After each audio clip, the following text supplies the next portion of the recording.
Welcome to the Where to Hunt podcast, the podcast that connects public land hunting enthusiasts.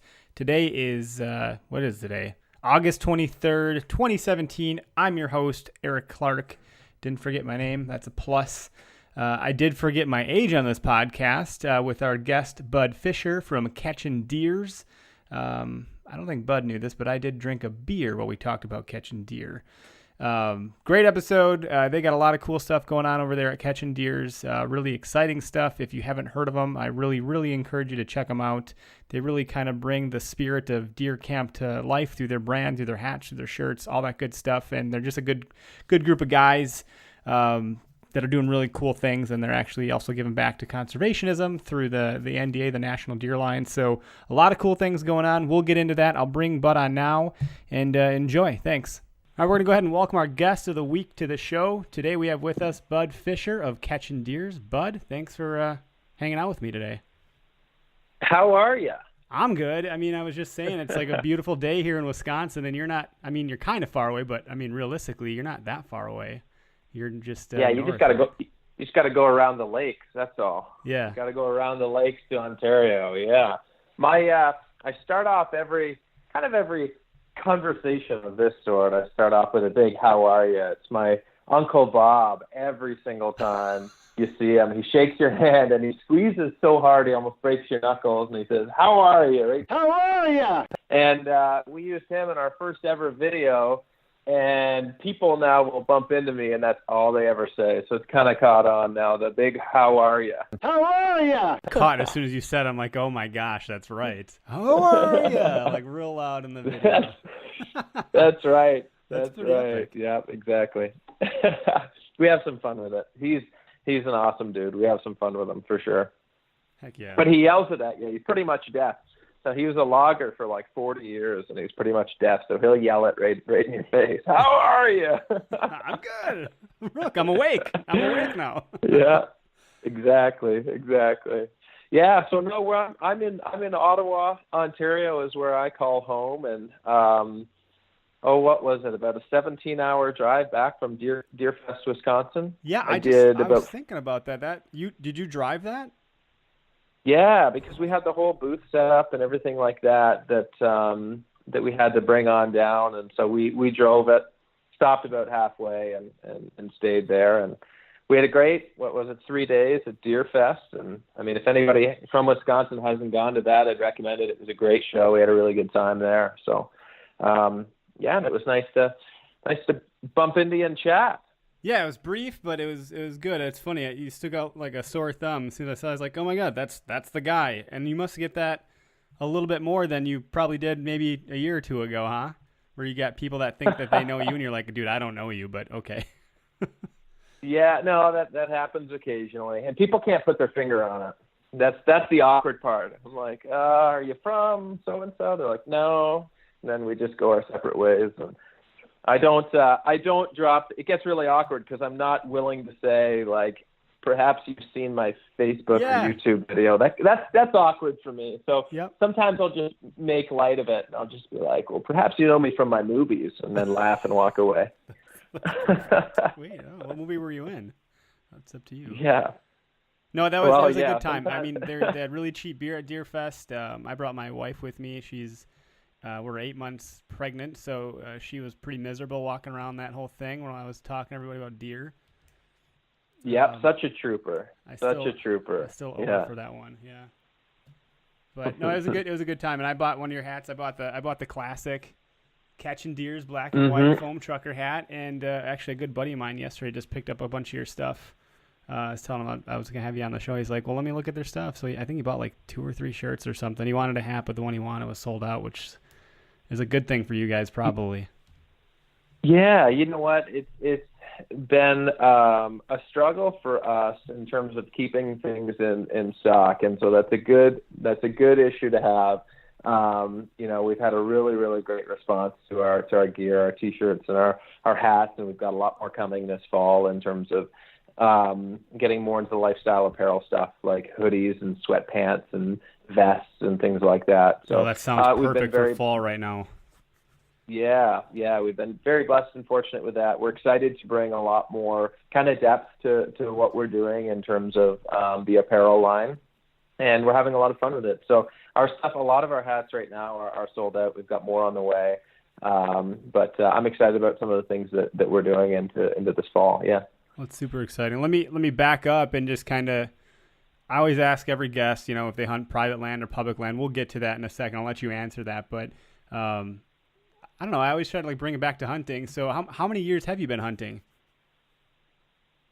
I don't know the exact answer to that. Well, I do and I don't. So I started. As a young boy, I would fish every chance that I got. I would bug my dad to take me out. He had a boat that was not at all a fishing boat, but I'd bug him to take me out in it, and he'd kind of clean that boat, and I'd fish off the side of it, and.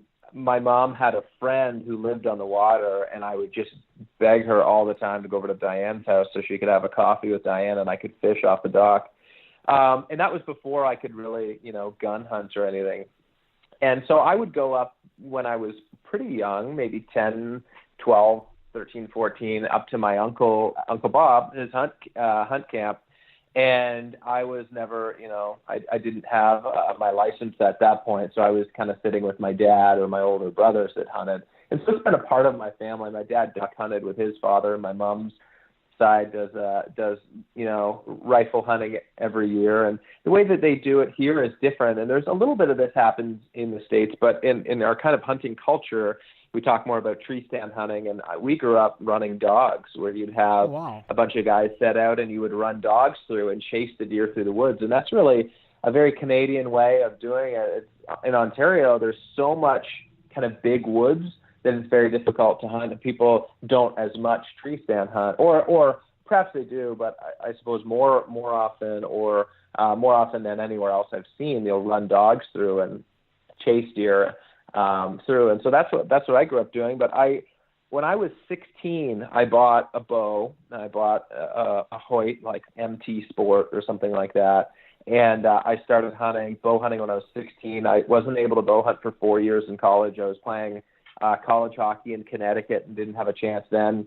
And then as soon as I got back from school when I was 22, I picked up bow hunting again, and it's been 8 years since. So I've had it since I was very young, but really when I was 16 is when I got into bow hunting, heavily.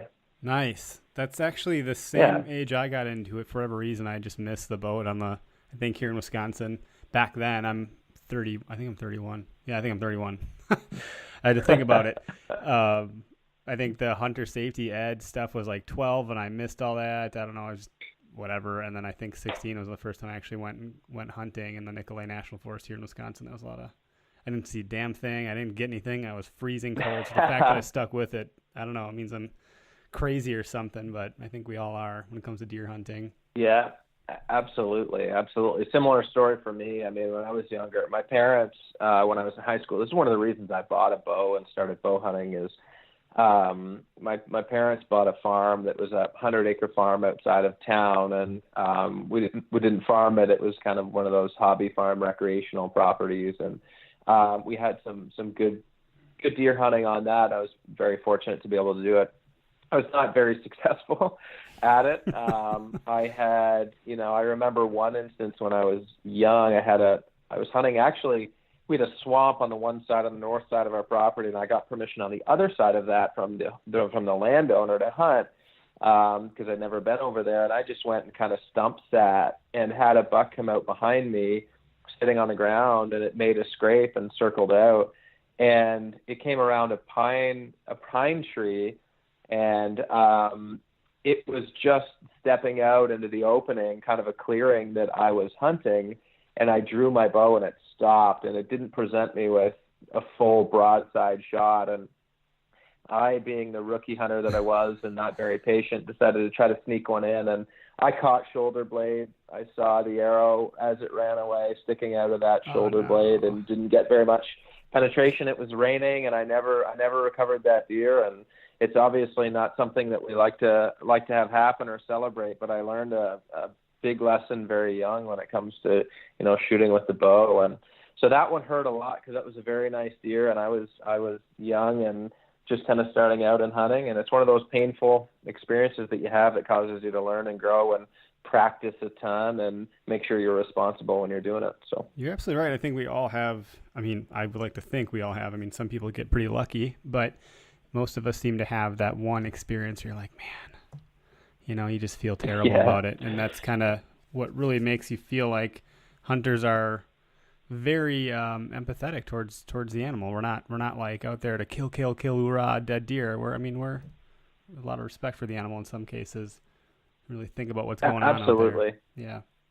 Yeah. And I think one of the things too is, you know, not everybody might have had that experience, but there's been other times that you messed up. I remember one time that I shifted, you know, and made a creaking noise and scared two nice bucks off that were within bow range. I had another time when my back was killing me and I stood up, and as I was halfway standing up very slowly to kind of stretch my back, I felt like almost the hairs on the back of my neck go up, and I was like, oh no, I knew it.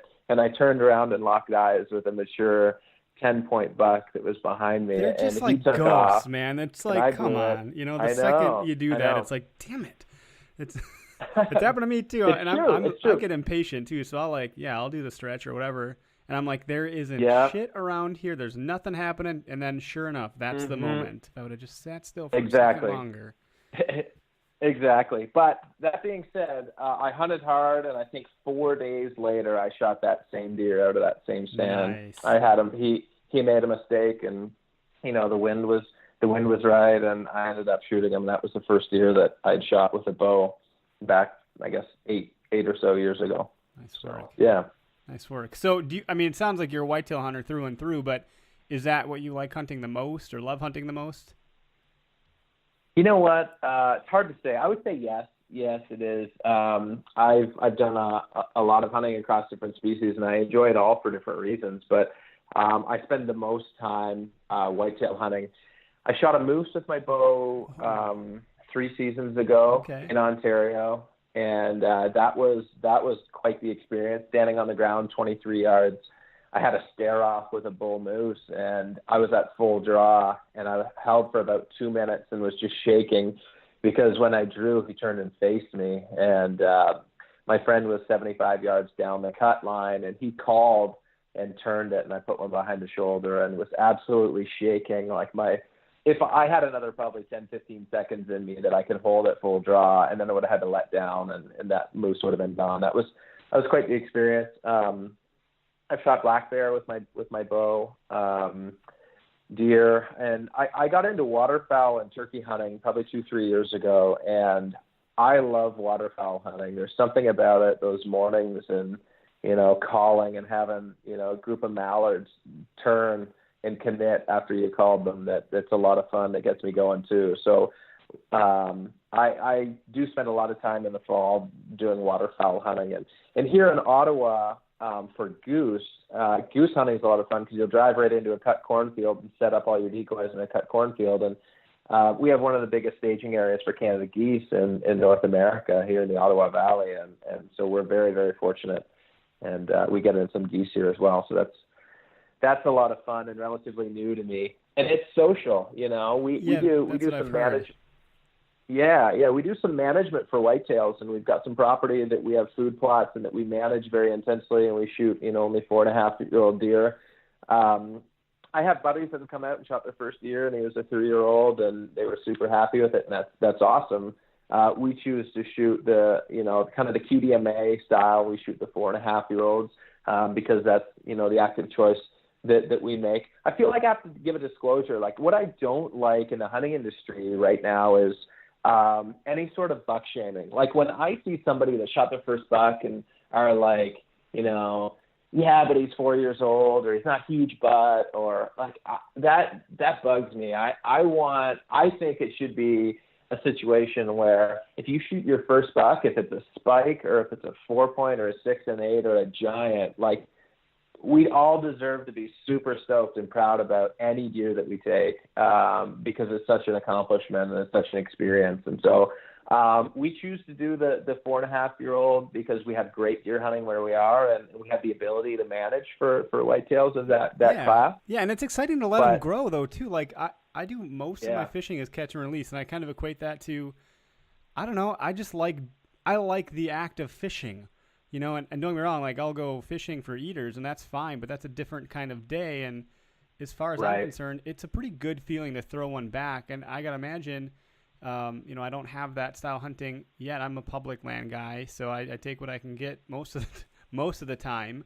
Yeah, of course. Know, but it seriously though, if I knew that there wouldn't be a guy, you know, 100 yards away that's going to shoot the same deer, shit, I'd love to let more deer go, to be honest. I feel like that would feel great, because then I know I can, I don't know, for me it's a game. Like I think the bigger, more mature, bigger rack deer bucks are going to be more of a trophy, just because I think they're harder to get, because I don't see those ones as often. I know you have to, there's more that goes into it, playing the wind, the scent, getting into their bedding areas without spooking, all sorts of stuff. So I see it as a trophy that way, more than scoring the rack or whatever. I just think it's a harder earned prize, I guess.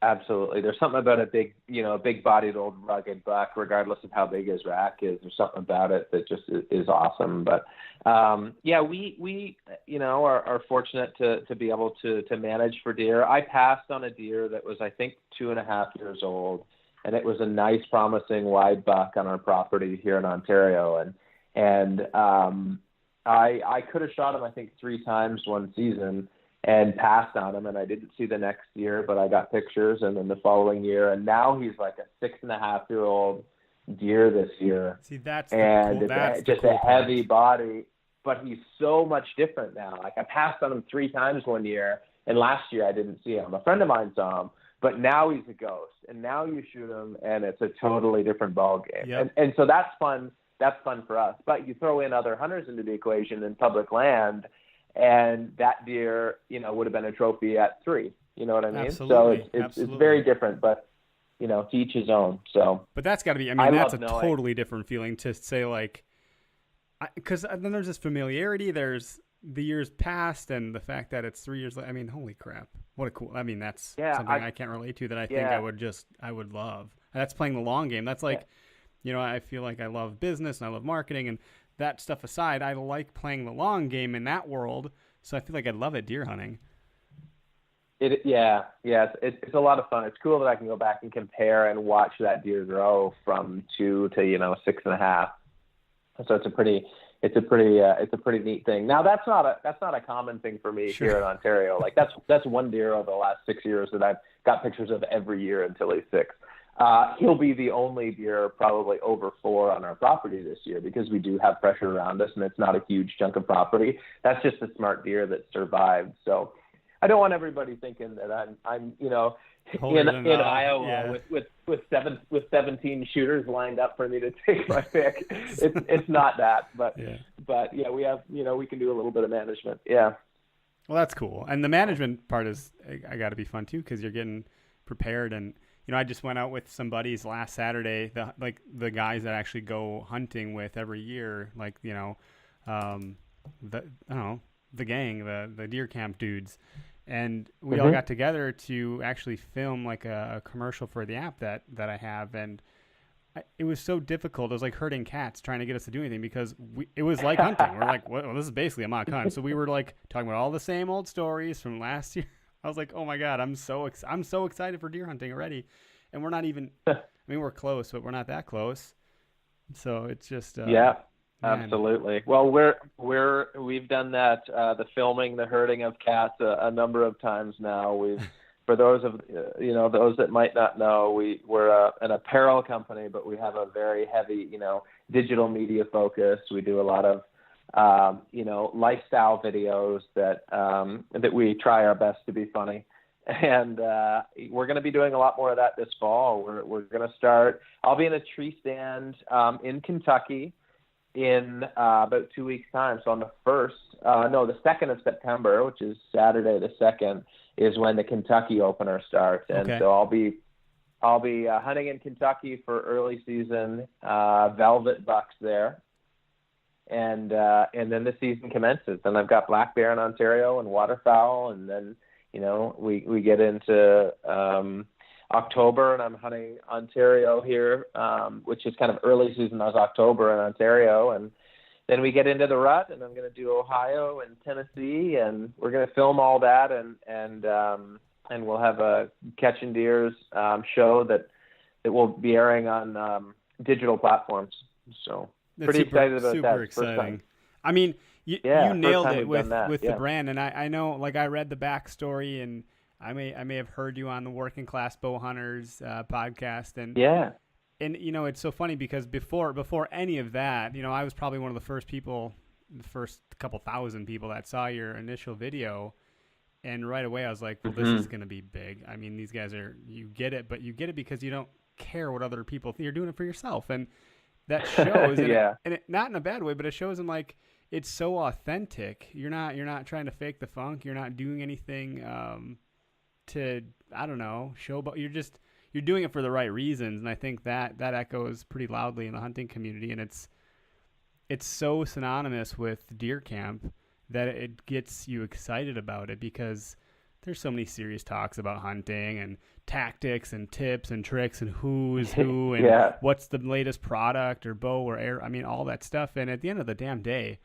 I just want to go to deer camp with my buddies, And I think you do that you bring that feeling to life through your brand and through your apparel and through your hats.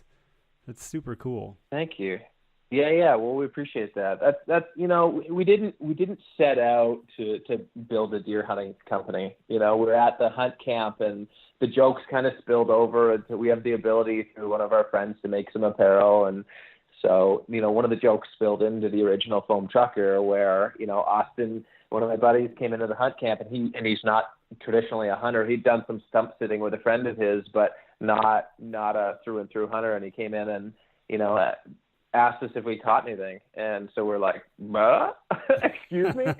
And so that was 2015 in Kentucky, the camp that we hunt in Kentucky. And so we had a whole bunch of fun with that weekend. And it became kind of like the hashtag of the weekend, right? We left the weekend posting pictures on Instagram and being like hashtag Catchin' Deers and hashtag a bunch of other inside jokes, right? That just like the 6 or 8 of us would get. Yep. And, from there, the next year I showed up with Catchin' Deers hats, and the guys thought they were hilarious. And so then there were 6 of them, call them the original 6.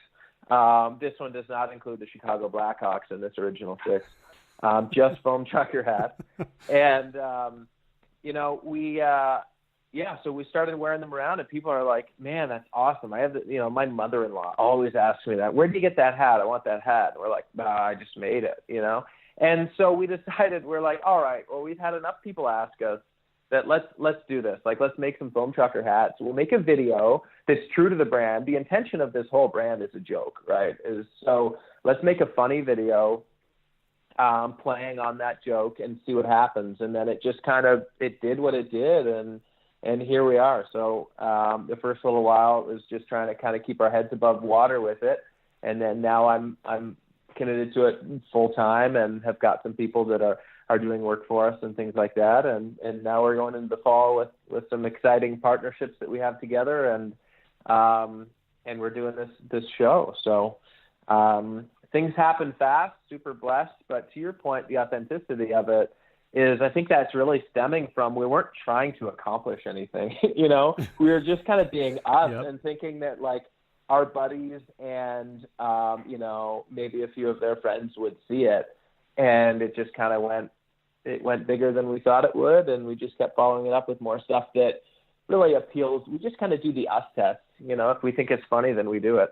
Well, that's the best way. I mean, and honestly, like, I love, like I said, I love it. And it's so funny that, like, all my buddies are like, dude, where'd you get that hat? And I'm like, oh my God. Let me tell you, I'm so excited to tell people about your product and your brand. It's just such a great thing to be a part of. I mean, I'm happy that you guys did it because I get to wear the hat. I mean, realistically. Yeah. we say, our vision is really to, not to sell hats or shirts, but to bring people together, right? Like those conversations and people laughing. And we intend to make our content and our videos very shareable because, we think of the hunting experience as something that's meant to be shared, and that's what brings two people together. So even our videos, like we share trail camera pictures back and forth, and that's a conduit, a facilitator to the relationships that I have with my brothers, my friends, and things like that. And so we see hunting as being very important to us as people and the relationships that we have. So what we do is we make funny content that is just that. It's like a trail camera picture. It's something you want to share with your buddy, laugh about. Maybe it becomes an inside joke. And, it just brings, it's another connection point. Maybe something that, one of your buddies that you haven't reached out in a while, you'll send, and it will spark another conversation. So we just want to, bring people together. That's what the vision is for Catchin Deers. And I think that's kind of resonating because it's not, our vision is to sell a bunch of product or to shoot, 190-inch deer. Our vision is really to bring people together and to celebrate the lighter side of hunting that kind of gets swept under the rug. Like, the hunting industry I've got to know a lot of people. There's a lot of fantastic people. But I think it's just a little bit serious sometimes. And I have a hard time, taking anything seriously. And so I think it just kind of rubs off a little bit in how we approach things. Yeah, so. You guys are. I mean, it just brings things to an even playing field of this is what it's actually about. It's just about having good fun. It's so funny to talk about like bringing people together. I feel like I don't want to be the guy to like say here's an idea for a video. I'm sure you got that plenty of times too, but I can't tell you. I'm open. I can't tell you how many times at this age, right, 30 something, you got to go to some party with your wife's friends or a family party or something like that, and you're with a bunch of other couples, and there's people there, and you're like, where's the other guy that hunts here?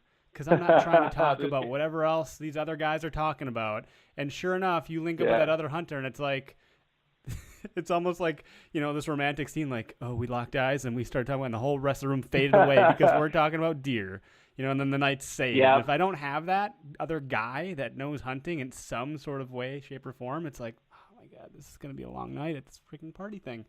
Whatever it happens to be. It's like a messing with Sasquatch style. Have you seen those like Jack Link's messing with Sasquatch commercials? Well, this would be like searching for camo, where you're like in a social setting and you're like, somebody's got to have camo in here. That's exactly it. That's exactly it. Like, who's the guy that looks like he is the hunter? Okay, we're good. We're gonna go give that guy a beer. We're gonna shoot the shit, and it's gonna be a good night. Well played. Yeah, I like it. So I'll just put the if you have any more, you've got my number. Just send them on over. I suppose there's no shortage of ideas. You guys are gonna be doing this for a while, so. Yeah. No, we've got some good ideas for this fall that we're excited about. Can't let the cat out of the bag on some of the ideas that we have, but we've got a few that. We've got a varying range. The brand's going to mature over time. In terms of what content that we provide, the core of it will always be funny. By maturation, I mean we're going to have like deer hunting episodes and stuff that at the core will be funny, but it's also time in the stand and things like that. But we'll have some different ones that might not be the true to form, pure just ridiculousness that you've come to expect. But then we'll sprinkle that in as well. I had a lot of fun doing the last one, the most famous hunting story ever told. Did you do that from memory? Because if that's the case, I'm thinking like when I met you at Deer Fest, I said, "What are you, some kind of marketing savant or something?" Because I just think everything you do is great. I remember me saying that or not, but I was really referring to that video in particular because the fact that I don't know, you tell me. I'm not letting you answer the question. Yeah, no. So what happened is I wrote the first draft, and I've got some guys that I work with on this stuff, and we did some revisions, and then I had 24 to 48 hours kind of max before we were getting together to film it, and so I memorized it, and then it just kind of locked in. Now I haven't told the story in a couple of weeks, but we can give it a go if you want. Oh my gosh, could you do maybe do I don't know, the first a little bit of it or something, and then we'll do like for the rest of the story, go to here and watch it. Yeah, you can go to Facebook or go to YouTube to watch it. But we'll see. I literally have not told the story since Deer Fest, so it's been 2 or 3 weeks. But it was here we go. Now I'm sweating bullets. It was the Herald night before the opener, and I was Kendall Jones to get into the Dr. Grant Woods. But my alarm clock was at John Dudley, so I slept through the morning sit and woke up Tiff Lukowski. There's nothing you can do at that point, so I threw a couple of Travis T-bones on the Bear Grills and cracked myself a cold Greg Miller Light. I threw my Realtree on the Troy Laundry and decided to Nate Hosey off my boots because it was time to Levi Morgan. Got to my stand. It was a Taylor Drury day, and wasn't a whole lot of action until I had an Adam LaRoche climb my leg and try to bite my Willie Robertson. That's perfect. So that's perfect. That's the intro. The story goes on. I shoot a deer and everything else. Drop a Ted Nugent in my Cam Hanes. That's the best part. The Ted Nugent in the Cam Hanes. That guy's a beast. Both of those guys. Oh my god. Yeah. So I was like the only one too that's probably a negative connotation on their name. It's got to be Ted Nugent and Cam Hanes. So they can take it if anybody funny story. can. Yeah.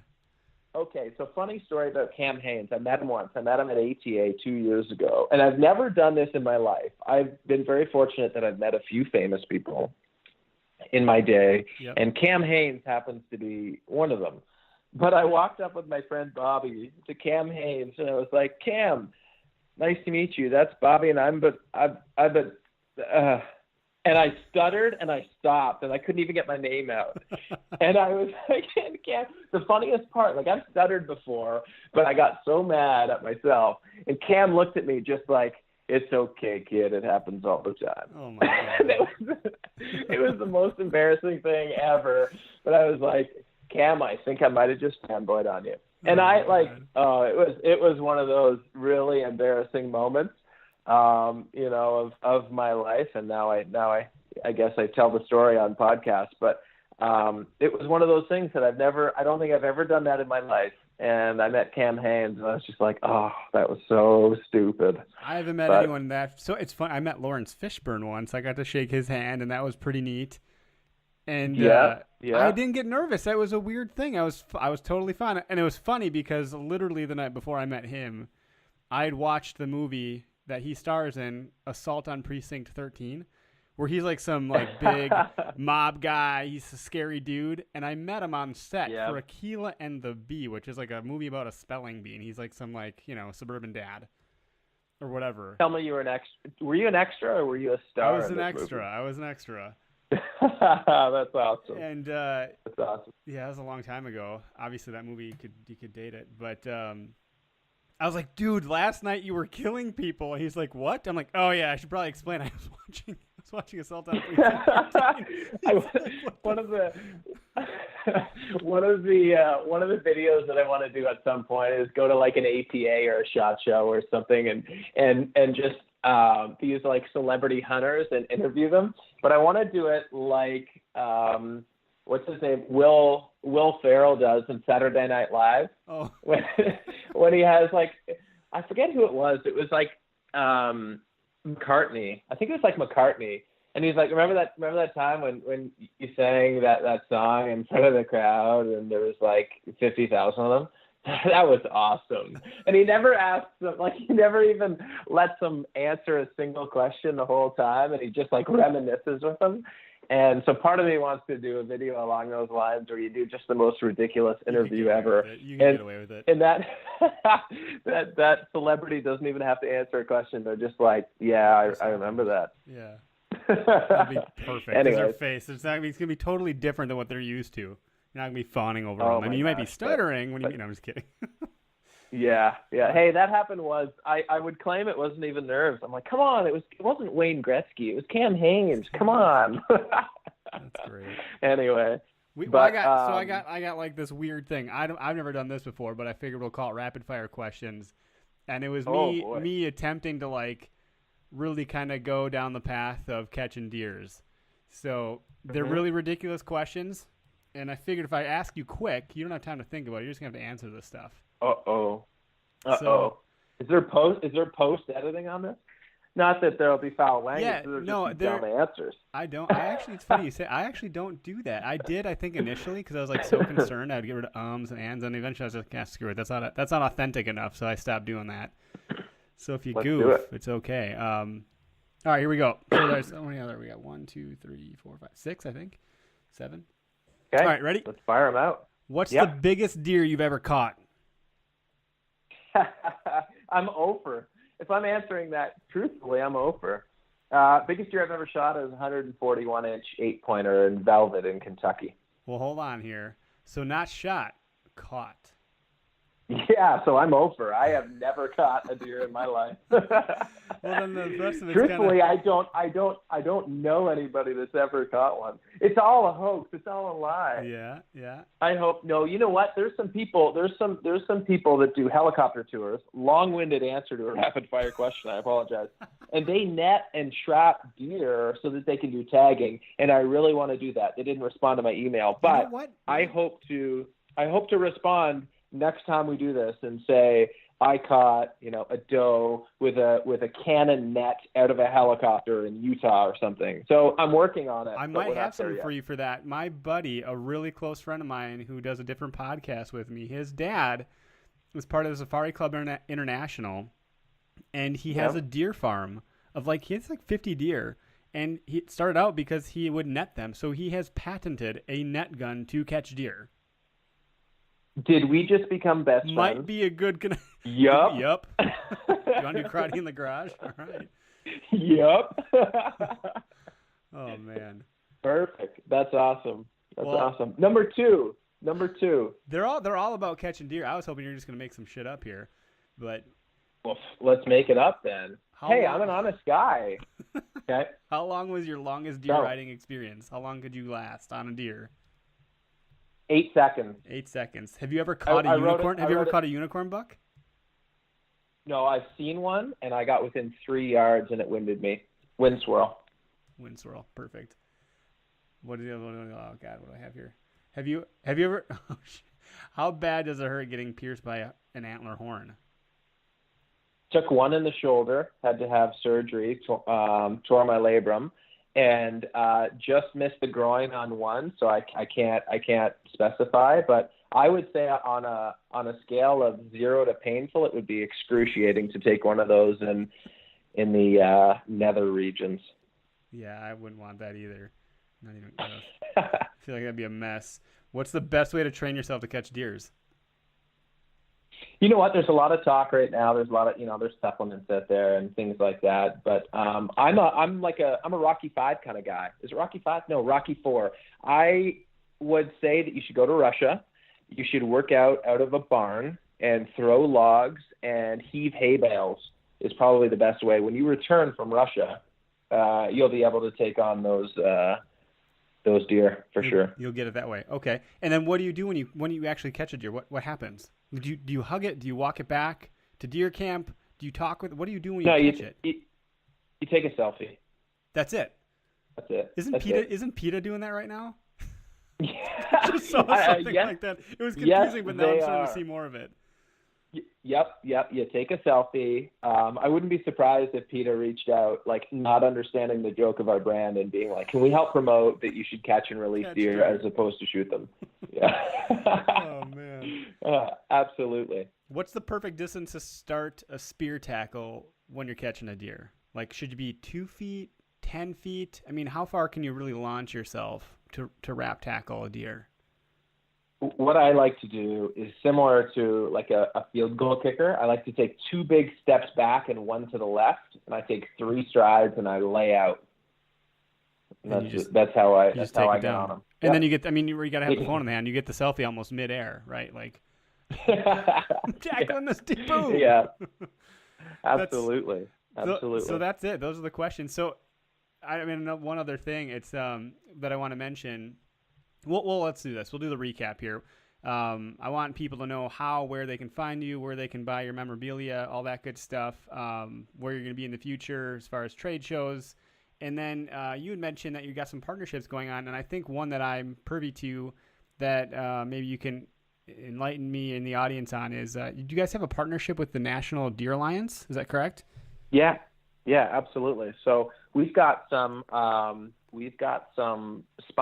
coming up for our show in the fall. But one of our biggest partnerships that we have is that every apparel item that we sell, there's a donation that goes to the National Deer Alliance. And if you buy it on CATCHINDEERS.com, our hats and our shirts and items there, it's a $2 donation. So we wanted to make that something that was significant and meaningful, that can do a lot of good. And the National Deer Alliance, if you're not aware of what that is, it's an organization that was set up to protect deer, wild deer, and then deer hunters' rights as well. So a lot of awareness and a lot of work around EHD and CWD right now. There's just another breakout of EHD in eastern Kentucky a few weeks ago, and so those are very real things. And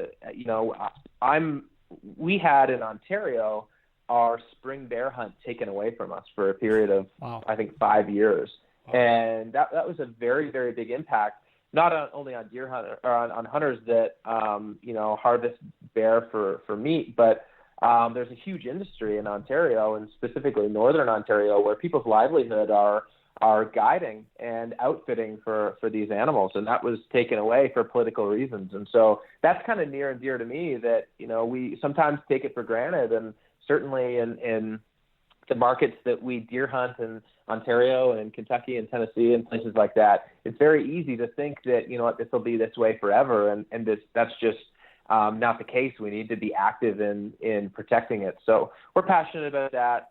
We have a partnership with them, and we're just really excited about the good work that they're doing to protect our heritage. And, you had mentioned that your wife's 8 months pregnant. We've got a little guy that's 9 months old, and, when he's my age, I want him to be able to enjoy the same things that I am now. So it means a lot to us. Oh yeah. You summed up really nice there. Having passion for it. It definitely shows the way you communicated all that. That's good to know. That's really great. That's great to know, because I don't think everyone knows that. It took me a minute to figure it out. I don't remember where I saw it, but once I did, I was like, well, that just got even better. So great. Yeah. The best way, a way that you can get involved as well is they have an email newsletter that comes out like weekly. And if you go to National Deer Alliance or you Google National Deer Alliance, you can sign up for that newsletter, and it's just a weekly free membership. That you have email updates, and they do surveys from deer hunters, and they tell you about, a lot of the things that are going on with deer hunting that we need to be aware of so that we can take action. In our current society, a lot of times it's the vocal minority that tends to get their way, and we need to stand up and protect our rights as deer hunters. So that means a lot.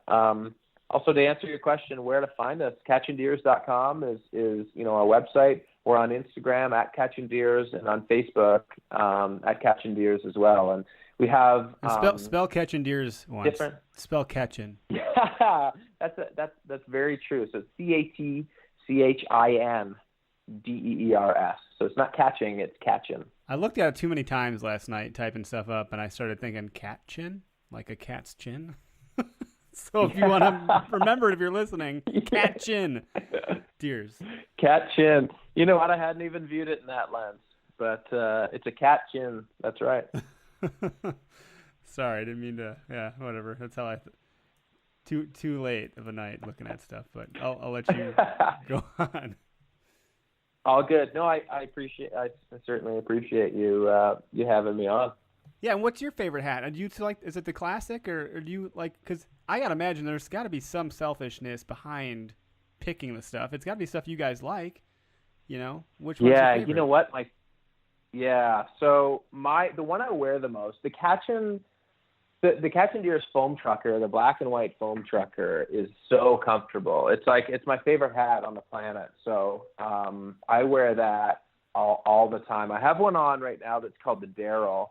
Unfortunately, it's sold out on the website, but we named a bunch of our hats after deer we have on trail camera and that we're pursuing or that we've shot on the property. So this one's called the Darrell. The funny story behind the name Darrell is that we couldn't find anything that was unusual about this buck. It was just a straight mainframe 9, and we just gave up and called him Darrell. So the Darrell is what all right. Yeah, I'm wearing right now. I'm really excited about one that's coming out in the fall. Probably around October 1st. we'll have them in, but it's a Realtree original. So it's the old school 1986 camo with Catchin Deers on it. I still got some of that from my old man. I got like a giant onesie in that color for bow hunting. Yeah. Yes. It's funny you say that. I have a friend that reached out and was like, hey, I found this in my dad's closet. Do you want it or do you want to wear it? And I'm like, yes, I do. It's not the original. It's when Bill Jordan introduced leaves, and I think that was 2 years later, in 88 or 89. Okay. He introduced actually putting leaves over top of the tree bark pattern, and so I've got a whole getup, like including boots, like right down to the boots that is in that, and so I want to do a throwback video with that because it's total 80s. I love it. That'll be fun. That'll be a ton of fun. Well, rock on, man. Well, I think that about does it. That's an episode. I always say thanks for taking time out of the woods, but I know we're not there yet. We're getting close. We're getting close. Thanks for trekking to Wisconsin. Yeah. You got I guess there's one more thing. Yeah, the T-shirt, the Big Buck State of Mind. You only have one for Wisconsin that I saw, so I think we're just really special here in Wisconsin. Wisconsin has a special place in my heart. That's right. We do have the Big Buck State of Mind Wisconsin shirt, and there's a few of them left. Check them out on the website. There are a few of them left from that show, and they're for sale. And we did that specifically for Wisconsin. There's no other state that has a Catchin Deers shirt just for that state. So it's pretty special. But I want to scoop those up before they're gone. Cool. Rock on, bud. Well, thanks so much, man. Yeah, it's a pleasure for me to be on. Thanks so much for having me. Oh, yeah. Looking for a spot to hunt? Download the free Where to Hunt app for your smartphone today. Avoid hunters, see less people, see more deer. With the Where to Hunt app, you will know where other hunters are before you see them. Just search Where to Hunt from the App Store to download today.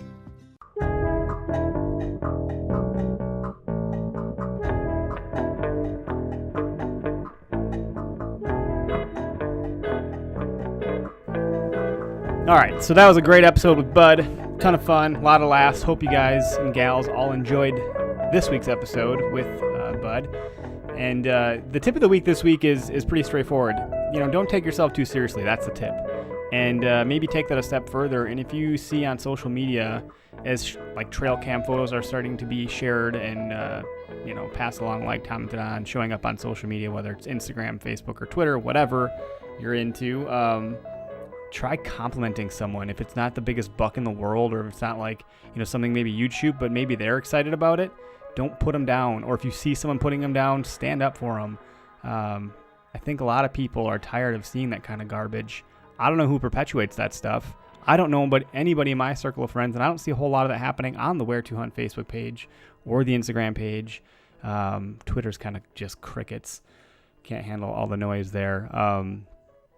But defend people, stand up for people, compliment people, be nice, and don't take yourself too seriously. Like, remember, hunting's a ton of fun.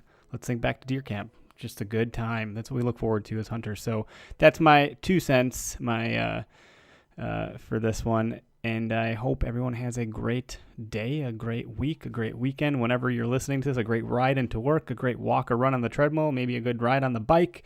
Maybe you're listening to me while you're cutting the grass. I know I do that sometimes. So not to myself, but anyway.